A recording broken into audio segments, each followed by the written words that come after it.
Okay friends, in previous lecture we are discuss about the greenhouse effect and global warming, consisting the main atmosphere which is a blanket of the earth where the different types of climatic condition it becomes change, and to maintain the heating of earth and to regulate the different types of climatic condition in large scale.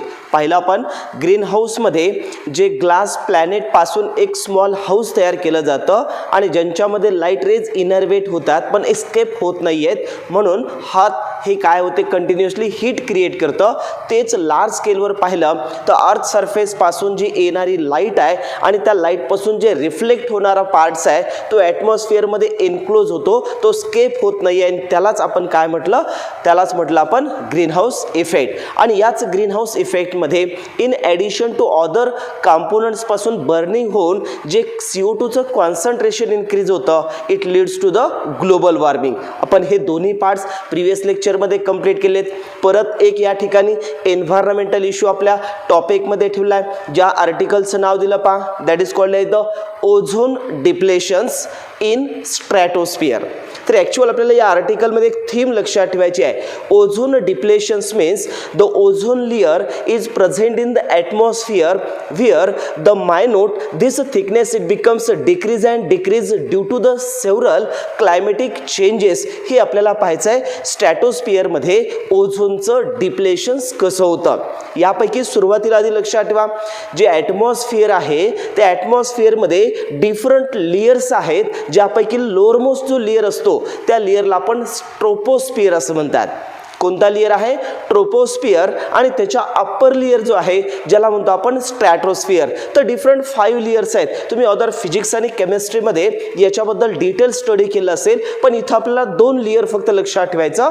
ॲटमॉस्फिअरचा जो लोअरमोस्ट layer आहे, ज्या लेयरला काय म्हटलं, ट्रोपोस्फिअर, आणि त्याच्या अप्परचा जो layer आहे त्या लेयरला म्हणतो आपण स्ट्रॅटोस्फिअर. आणि त्या स्ट्रॅटोस्फिअरमध्ये जे ओझोनचा लेयर फॉर्मेशन आहे, जो ॲक्च्युअल आपल्या लॉ लिव्हिंग ऑर्गॅनिझमचं प्रोटेक्शन्स करतं from the harmful ultraviolet radiation.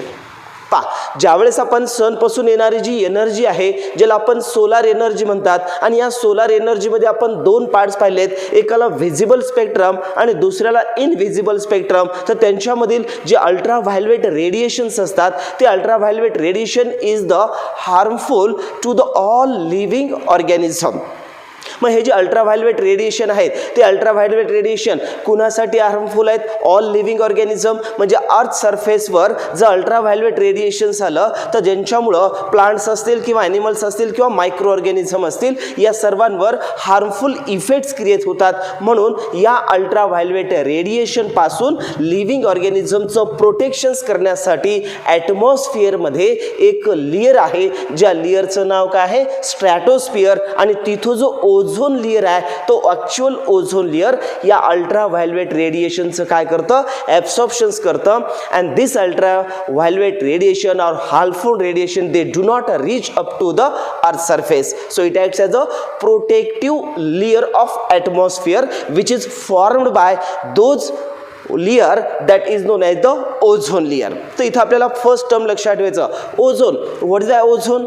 Ozone is a unstable gas. Ozone हा काय आहे, एक अनस्टेबल गॅस आहे which is formed by 3 oxygen atom. परत शब्द लक्षात ठेवायचा, हा जो ओझोन आहे तो ओझोन हा कोण आहे, अनस्टेबल, हा oxygen 3 atom containing 3 oxygen atom containing unstable gas आहे किंवा अनस्टेबल कंपोनंट आहे की ज्यांच्यामुळं त्या ठिकाणी कंटिन्युअस त्यांच्यामध्ये फॉर्मेशन आणि डिग्रेडेशन्स होतं. तर परत एकदा, what is ozone? Ozone is a 3 oxygen atom containing unstable gas. These are present in a atmosphere. पण ॲटमॉस्फिअरच्या कोणत्या लेयरमध्ये असतो, स्ट्रॅटोस्फिअर. So this ozone it consists of main 2 types. ओझोनच्या किती टाइप्स आहेत, 2 टाइप्स आहेत, ज्यापैकी ओझोनमध्ये एकाला म्हणतो आपण बॅड ओझोन आणि दुसरं आहे ज्याला म्हणतो आपण गुड ओझोन. तर या ठिकाणी ओझोनच्या किती टाइप्स पडल्या, 2 टाइप्स आहेत. First one is the bad ozone. What is the bad ozone? Those ozone which is present near to the earth किंवा अर्थ सरफेस. जो ओझोनचा लेअर हा close to the earth surface असतो त्याला आपण बॅड ओझोन म्हणतात. Because this ozone they are closest to the earth which are the harmful to the all living organism and such type of ozone is also known as the bad ozone. याचा simple अर्थ लक्षात ठेवायचा. Those ozone which is closest to the earth surface and such type of ozone which is harmful to the all living organism like that the plants and animals. Because whenever this ozone reaches up to the earth surface or all living organism it is harmful effect. हा काय तयार करतो? Harmful effect living organism मध्ये create करतो. म्हणून अशा ओझोनला काय म्हणतो आपण? Bad ozone. And this ozone is present those layer that is known as the troposphere. कोणत्या लेयर मध्ये असतो? ट्रोफोस्फियर, जो की अर्थ पासून ॲटमॉस्फिअर स्टार्ट झालं जो फर्स्ट लेयर असतो त्या लेयरला काय म्हणतो आपण? ट्रोफोस्फियर. मग ट्रोफोस्फियर मधला जो ओझोन आहे त्या ओझोनला काय म्हणायचं? Bad ozone. And it create the several critical problems in all living organism. That's why these are the harmful effective ozone which is present in those layer. That layer is known as the troposphere layer of atmosphere. That's why this ozone is known as the bad ozone. But those ozone which is present in the upper atmosphere layer that is known as the stratosphere part. स्ट्रॅटोस्फिअर मध्ये जो ozone present असतो त्या ओझोनला काय म्हणतो आपण? Good ozone. It is responsible for. का good ozone म्हणतो आपण? Because this ozone is present in the stratosphere where the ultra violet radiation it becomes absorb and they do not reaches up to the all living organism. म्हणजेच earth सरफेसवर जी living diversity आहे त्या living organism पर्यंत त्या ultra violet रेडिएशनला pass होऊ देत नाही आहे. म्हणजेच this ultra violet radiation they are absorbed in the stratosphere where the ozone is present. That's why this ozone is known as the good ozone. Lower लेयरच्या ॲटमॉस्फिअरमध्ये जो ओझोन असेल तो काय आहे? हार्मफुल आहे. म्हणून त्यांना काय म्हटलं? Bad ozone. आणि जो ओझोन लेयर हा स्ट्रॅटोस्फिअरमध्ये आहे आणि जो अल्ट्राव्हायलेट रेडिएशनचे ॲब्सॉर्प्शन्स करतं आणि they do not reaches up to the earth surface, अशा ओझोनला मग काय म्हणतो आपण? It protective, it is a prevent. म्हणजेच याला काय म्हणतो आपण? Good ozone. सो इथं सिंपल पार्ट लक्षात ठेवायचा. ओझोनच्या किती टाईप्स आहेत? दोन. एकाला म्हटलं गुड ओझोन, दुसऱ्याला म्हटलं बॅड ओझोन. जो अर्थच्या क्लोज असतो त्याला बॅड ओझोन म्हणतो आपण. जो स्ट्रॅटोस्फिअर मध्ये आहे त्याला गुड ओझोन म्हणतात, कारण तो अल्ट्राव्हायलेट रेडिएशनचे ॲब्सॉर्प्शन्स करतं आणि लिव्हिंग ऑर्गॅनिझमचं प्रोटेक्शन्स करतं. म्हणून ॲटमॉस्फिअर मधला जो लेअर हा लिव्हिंग ऑर्गॅनिझमचं प्रोटेक्शन करत असेल तर त्याच लेअरला काय म्हणायचं? That is known as the good ozone. आणि त्या लेअरमध्ये जो ओझोन लेअर असतो त्या ओझोन लेअरची जी थिकनेस आहे ती thickness of ozone layer is measured by the another one unit that is known as the Dobson units. या ठिकाणी तुम्हाला क्वेश्चन्स विचारला जाऊ शकतो. ज्या ठिकाणी डॉप्सन युनिट ज्यावेळेस म्हटलं तर या डॉप्सन युनिटचा जे पार्ट आहे तो काय केलं जातं? It is the measurement of thickness of ozone layer. एअरमध्ये जे ॲटमॉस्फिअरमध्ये ओझोनची जी थिकनेस आहे ती मेजर करण्याचं जे युनिट आहे, ज्या युनिटला काय म्हणतो आपण? Dobson unit. So these are the types of ozone. परत या ठिकाणी तुम्हाला गोष्ट लक्षात ठेवायची आहे की जे अल्ट्राव्हायलेट रेडिएशन असतात त्या अल्ट्राव्हायलेट रेडिएशन ॲक्च्युअल 3 टाइप्समध्ये डिव्हाइड केले आहेत, ज्याला म्हटलं आपण ultraviolet radiation. These are broadly classified into the main 3 types. Actual यांच्या 3 टाइप्स आहेत, ज्यामधील अल्ट्राव्हायलेट ए, दुसरा आहे अल्ट्राव्हायलेट बी आणि तिसरं आहे अल्ट्राव्हायलेट सी रेडिएशन. परत एकदा, जे ultraviolet radiation they are broadly classified into the main 3 types. First one is the ultraviolet radiation A, ultraviolet radiation B आणि ultraviolet radiation C. These are present in the different wavelength. Approximately ultraviolet radiation A जर पाहिलं तर ज्यांची wavelength हे 320 up to the 390 nanometre पर्यंत असते आणि या अल्ट्राव्हायलेट रेडिएशन एच्या या ज्या harmful, these are the less harmful to the all living organism, that is called as the ultraviolet radiation A. These are present in the 320 to 390 nanometer. These are the less harmful to all living organism. याच्यानंतर पहा ultraviolet बी radiations पाहिलं, these are present between the 280 to 320 nanometer wavelength and these are the more dangerous or harmful to the all living organism. Comparatively ultraviolet A radiation is less harmful आहेत other living organism साठी आणि ultraviolet B radiation हे more dangerous किंवा harmful to the all living organism साठी आहेत. आणि ultraviolet C radiations पाहिलं, these are starting from 100 to 280 nanometer wavelength मध्ये असतात. पण यांच्यामध्ये इथं मेन्शन्स केलेला पार्ट लक्षात ठेवायचं, the ultraviolet B radiation is harmful to the all living organism. म्हणून या अल्ट्राव्हायलेट बी रेडिएशनचं ॲब्सॉर्प्शन हे कुठं केलं जातं, reabsorption in the ozone layer.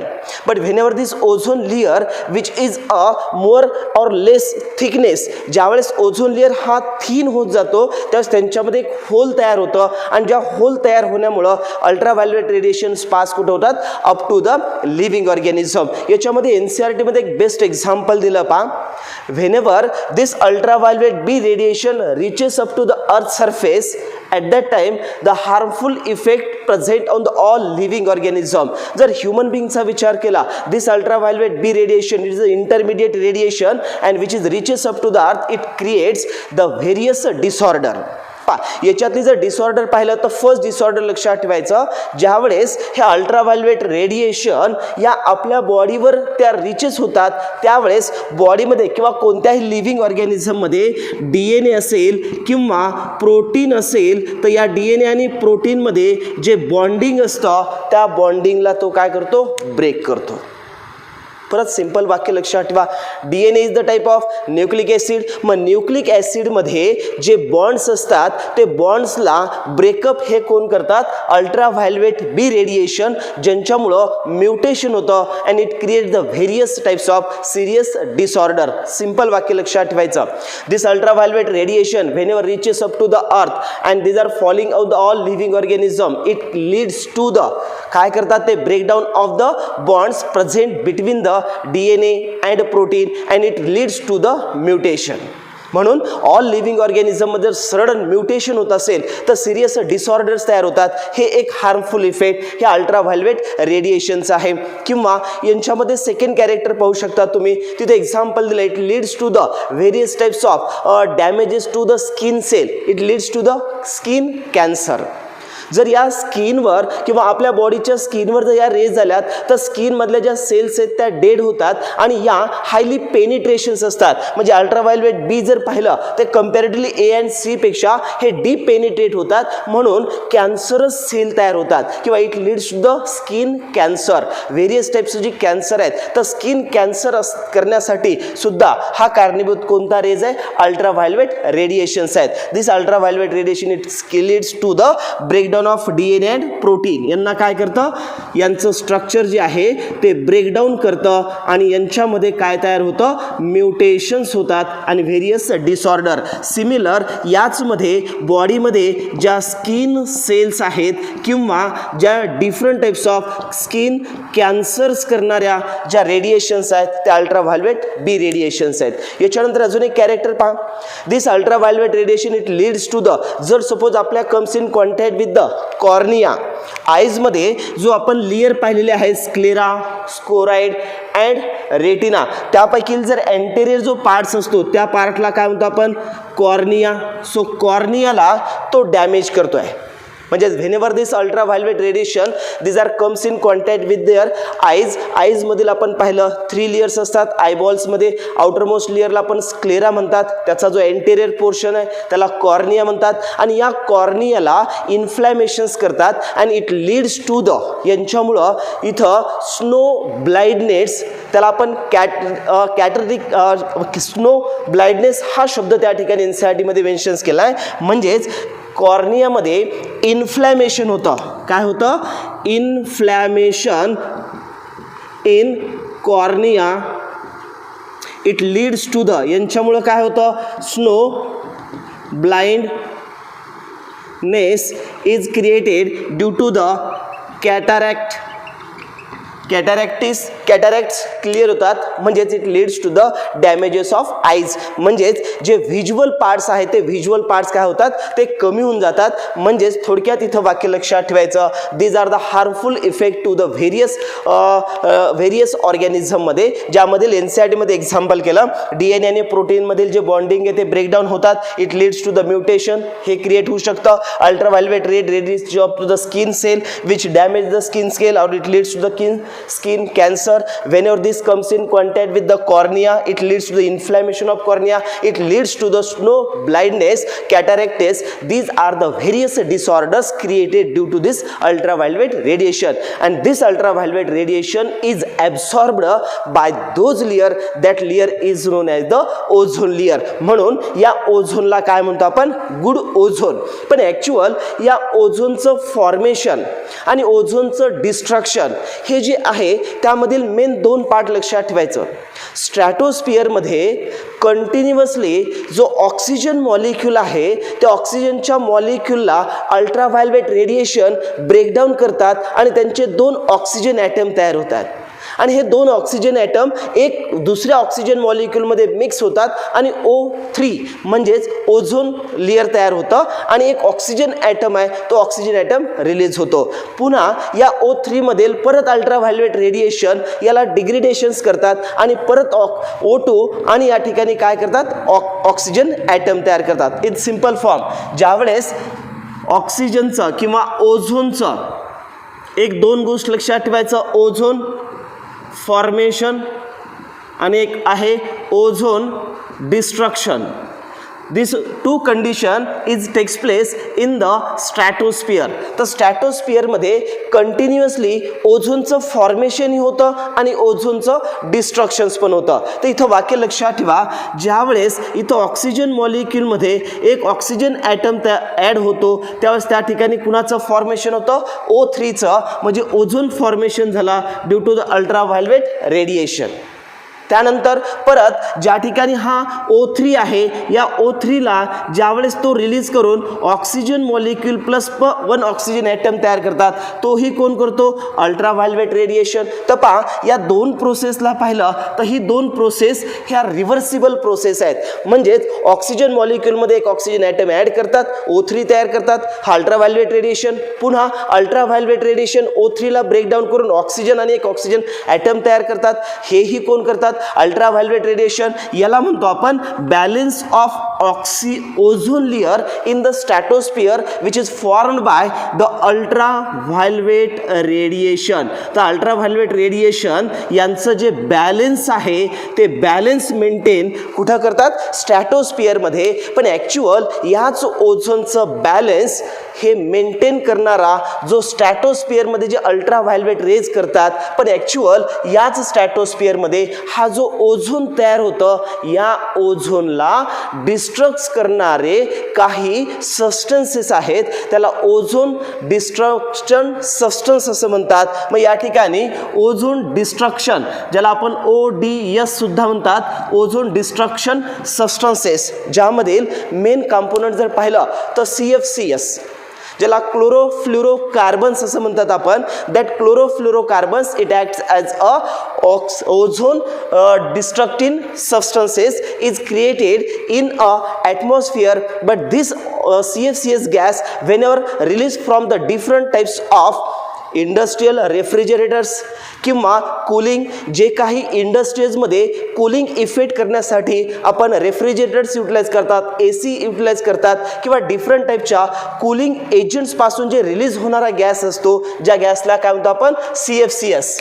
काय म्हणतो आपण त्याला, CFCS. मग या CFCS मुळे या ठिकाणी whenever the CFCS gas is chlorofluorocarbon is reaches up to the ozone layer where the different types of chemical reaction is takes place, and at that time the chlorine atom it becomes released, and that CFCS whenever they release the chlorine, and that chlorine is reacts with the ultraviolet radiation and to warm. Actual ultraviolet radiation radiation हा CFC सोबत react होतो आणि यांच्यातून chlorine item काय होतो, release होतो आणि chlorine item release झाला, that chlorine is a harmful किंवा this chlorine atom whenever this produced in different types of cyclic reaction and that chlorine is a make to the ozone depletions. म्हणजे जिथं chlorine हा end product CFC ultraviolet radiation सोबत react होतो आणि यांच्यातून release होतो chlorine. It acts as a catalyst and that chlorine is responsible for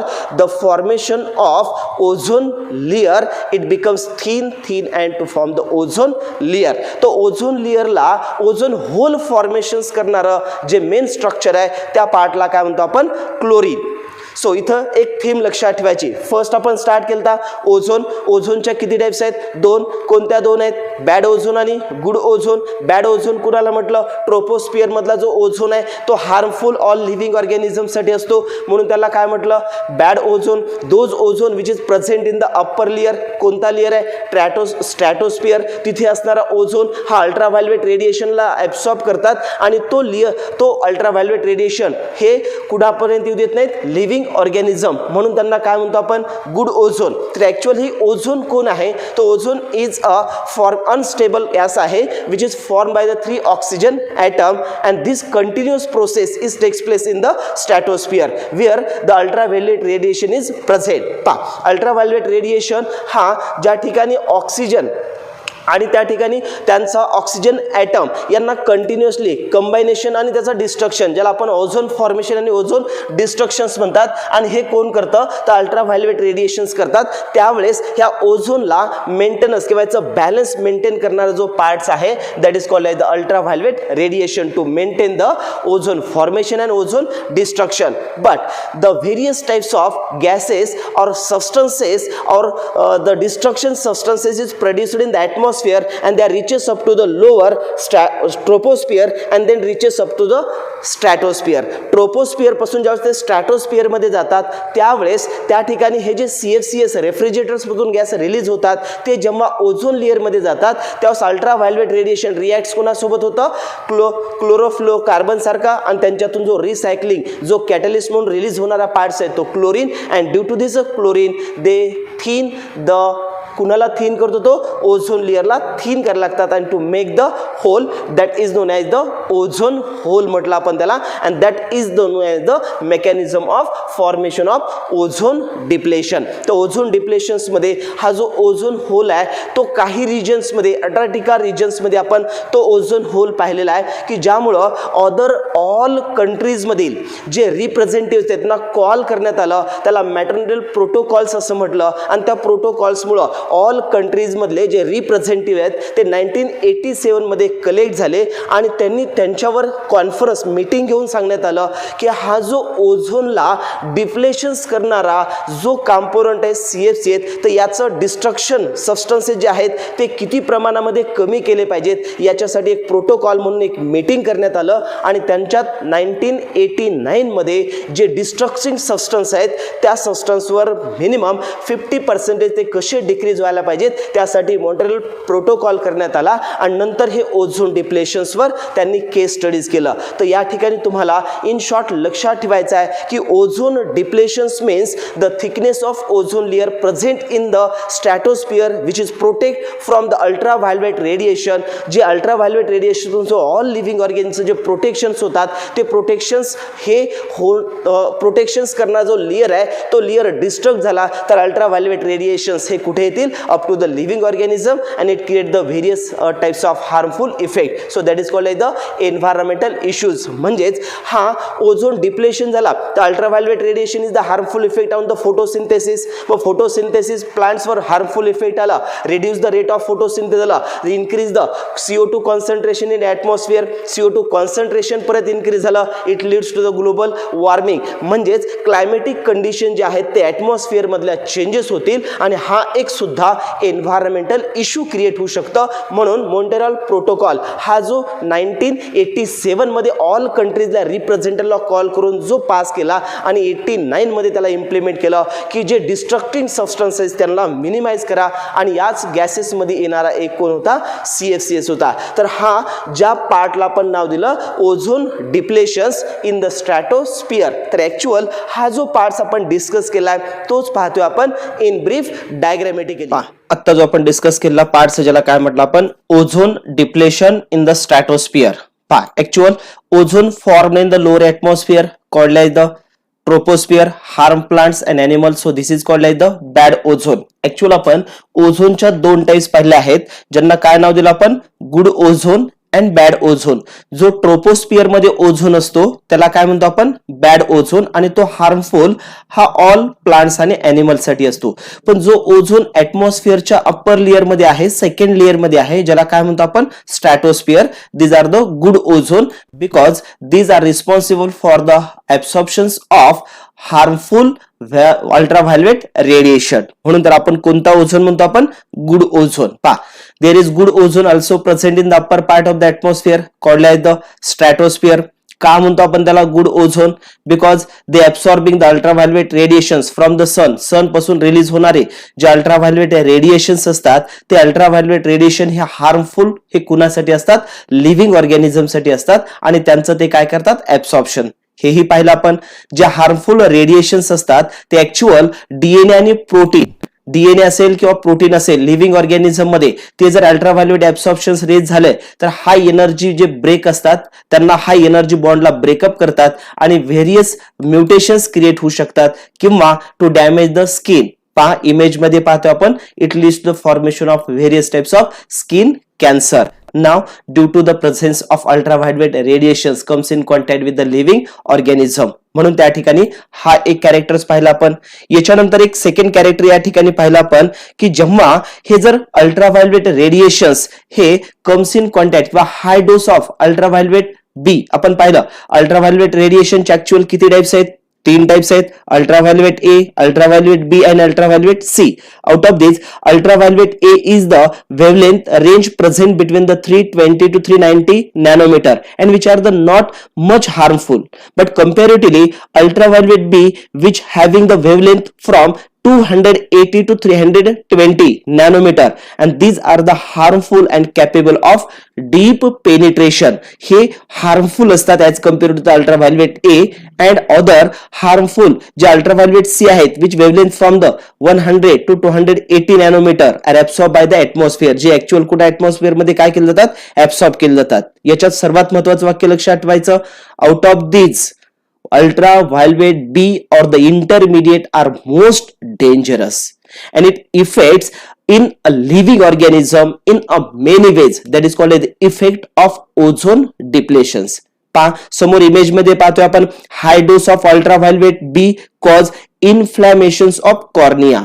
जो आपण लेअर ह्युमन आईचे पाहिले तीन लेअर, आउटरमोस्ट लेअरला आपण स्क्लेरा म्हणतात आणि स्क्लेराच्या एक्सटर्नल साइडला जो एंटेरियर पोर्शन्स असतो त्या पोर्शनला आपण काय म्हणतो, कॉर्निया. या कॉर्नियामध्ये इन्फ्लॅमेशन होतं and this inflammation it leads to the snow blindness cataract. म्हणजेच ही एक डिसऑर्डर हे कुणामुळे होतं, अल्ट्राव्हायोलेट बी रेडिएशन्स मुळे. This is called like the disorder in human eyes. Human eyes मध्येच डिसऑर्डर येतं. त्यानंतर अल्ट्राव्हायोलेट रेडिएशन्स मुळे पाहिलं आपण, it is injurious to the all body parts किंवा various types of ozone gas is continuously formed. पहा इथे परत एक ऑप्शन्स पाहिला आपण, ozone gas is continuously formed by the actions of ultraviolet rays on the molecular oxygen, ज्याला आपण काय नाव दिलं, ozone formation and ozone destruction. तर इथं कधी एक वाक्य लक्षात ठेवायचं, ozone is an unstable gas. कसा गॅस आहे हा, अनस्टेबल गॅस आहे. This ozone is formed by the combination of one molecule of oxygen and one atom of oxygen. Continuously ozone हे कंटिन्युअस फॉर्म्ड हे कुणामुळे होतं, due to the actions of ultraviolet rays of molecular oxygen. जेव्हा O2 मध्ये जर एक oxygen atom add केला due to the ultraviolet raise, त्या ठिकाणी काय तयार होतं, ओझोन गॅस तयार होतं. Simultaneously it is a photo dissociated, परत हा काय करतो, डिग्रेडेड होतं, म्हणजेच into the molecular oxygen by using the ultraviolet radiation. परत या ठिकाणी O3 चा अल्ट्राव्हायोलेट रेडिएशन पासून एक ऑक्सिजन ऍटम आणि ऑक्सिजन मॉलिक्यूल हा रिलीज होतात. आणि ही जी कंटिन्युअस रिव्हर्सिबल प्रोसेस आहे ते कुठे होत असते, इन द स्ट्रॅटोस्फिअर. म्हणजेच thus the ozone is a dynamic equilibrium और there is should be the balance between the production and degradation of ozone in the stratosphere. तर हे कंटिन्युअसली ओझोन लेअर मध्ये ओझोनचं फॉर्मेशन आणि ओझोनचं डिग्रेडेशन होतं. So that is called like the processes takes place in the ozone stratosphere. पा ओझोनचं या स्ट्रॅटोस्फिअर मध्ये. पण ऍक्च्युअल हे जे बॅलन्स आहे त्या बॅलन्सला डिस्ट्रक्शन्स करणारे, ज्या ठिकाणी सर्वात महत्वाचं टर्म लक्षात ठेवायचं आहे, डिस्ट्रक्शन्स करणारे जे कंपोनंट्स असतात त्या डिस्ट्रक्शन्स करणाऱ्या कंपोनंटला पैकी एक कंपोनंट जर पाहिला तर त्या ठिकाणी काय नाव दिलं पा, क्लोरोफ्लोरोकार्बन्स. तर actual the degradation of ozone in more which causes depletion of ozone layer. जे डिस्ट्रक्शन्स करणार आहेत ऍक्च्युअल त्याला काय नाव दिलं आपण, ओझोन डिप्लेटिंग सबस्टन्सेस म्हणलं आपण, ओडीएस म्हणतो आपण त्याला. तर ओझोन डिप्लेशन सबस्टन्सेस रिॲक्ट कुणासोबत होतात, ओझोन प्रेझेंट कशामध्ये आहे, स्ट्रॅटोस्फिअर, आणि त्या स्ट्रॅटोस्फिअर मध्ये डिस्ट्रॉय कुणाला करतात, त्या ओझोनला. So the major ozone depleting substance are the chlorofluorocarbon. Other आहेत पण त्यापैकी क्लोरोफ्लोरोकार्बन हा मेजर डिस्ट्रक्शन सबस्टन्स आहेत. त्यानंतर याच्याशिवाय मिथिल आहे, क्लोरोफॉर्म आहे, टेट्राक्लोराइड्स आहेत. All these are the carbon containing compounds. पण सर्वात त्या ठिकाणी ओडीएस म्हटलं, ओझोन डिप्लेटिंग सबस्टन्सेस म्हटलं तर ज्याला काय नाव देतो आपण, CFCS. एमसीक्यूज विचारला जाईल. ओझोन लेअरला मेजर डिस्ट्रक्शन करणारा जो सबस्टन्स आहे तो कोणता आहे, CFCS आहे.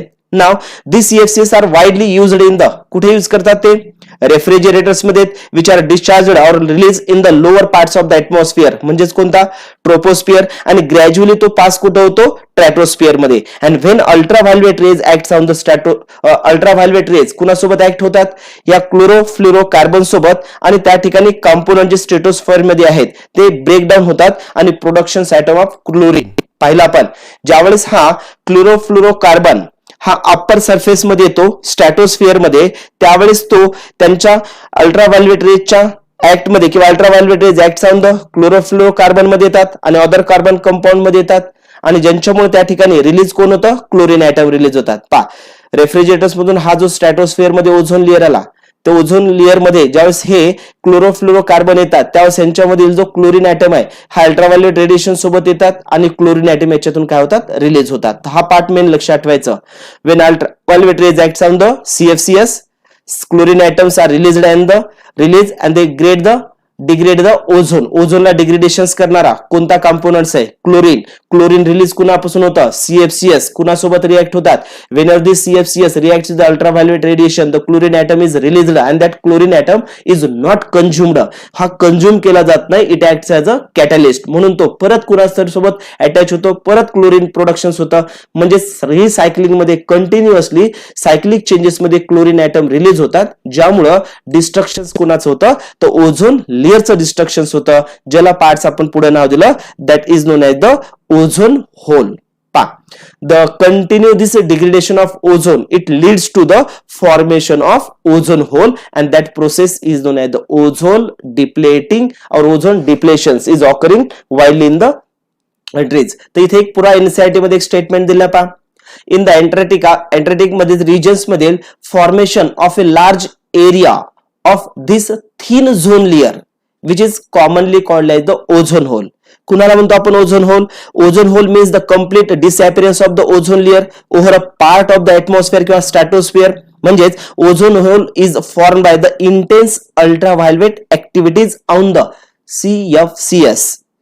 अल्ट्राव्हायोलेट रेजचं CFC सोबत ज्यावेळेस रिॲक्शन्स होतात त्यावेळेस क्लोरीन ऍटम त्या ठिकाणी रिलीज होतात आणि त्या ठिकाणी जो ओझोन लेअर आहे त्याला डिस्ट्रक्शन्स करतात आणि त्याच फॉर्मेशन मुळे ज्याला काय नाव दिलं, ओझोन होल. जे ओझोन होल एका रिजन्स मध्ये पाहिलं होतं, ज्याला अँटार्क्टिक रिजन्स मध्ये या फॉर्मेशन ऑफ ओझोन्स केला होता, ज्यामुळं इथं कॉल काय करण्यात आली होती, ग्लोबल कन्सर्शन्स करण्यात आलं. म्हणजे त्याला काय नाव दिलं आपण, मॉन्ट्रियल प्रोटोकॉल करण्यात आला. आणि ज्यांच्यामुळे अदर कंट्रीज मधले जे रिप्रेझेंटेटिव्ह आहेत त्या रिप्रेझेंटेटिव्ह न एकत्रित येऊन तो प्रोटोकॉल त्यांनी मेंटेन केला आणि ज्यांच्यामध्ये कन्फर्म करण्यात आला. हा प्रोटोकॉल कधी करण्यात आला, मॉन्ट्रियल प्रोटोकॉल 1987 मध्ये, आणि ज्यांच्यामधील त्यांनी फॉर्मेशन्स केलं की जे काही ओझोनला डिप्लेशन्स करणारे जे सबस्टन्सेस आहेत, डिस्ट्रक्शन सबस्टन्सेस, याचं जे कॉम्बिनेशन आहे किंवा त्याचं इमिशन जे आहे ते डिप्लेटिंग सबस्टन्सेस जे मेनली कोण आहेत, CFC आहेत, हे लोअर दॅन कसे होतील, म्हणजेच नियर अबाउट 50% प्रोडक्शन